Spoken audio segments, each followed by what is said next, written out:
Dimanche prochain, Berlin élira ses députés régionaux et son maire. Un scrutin qui s'annonce sans surprise.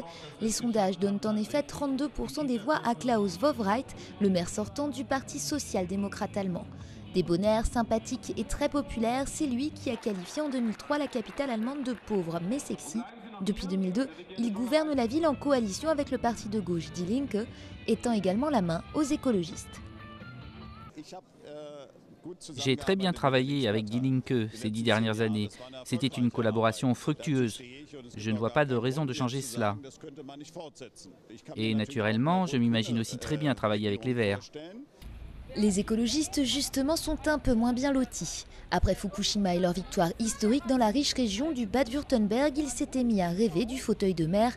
Mais la vague verte est retombée et ils sont désormais crédités de 19,5% des voix, ce qui les place en 3e position.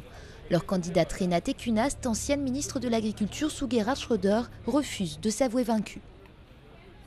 Quand vous regardez, les sondages sont en fait très bons. Nous sommes là où nous étions déjà dans les élections de 2006. Avec 20% dans les sondages, le candidat de la CDU ne devrait pas non plus faire figure d'adversaire dangereux. Du coup, la chancelière allemande a tenté d'aider son parti en taclant l'actuel maire dans un meeting. Klaus Wowereit pourrait en effet être son rival dans les prochaines élections législatives de 2013. Cette ville doit être mieux gérée. C'est une ville merveilleuse, une ville attractive, mais elle a besoin d'un meilleur gouvernement. Avec un taux de chômage de 13% et un endettement de 62 milliards d'euros, la ville de Berlin pâtit encore de la Deuxième Guerre mondiale et des 28 ans de division.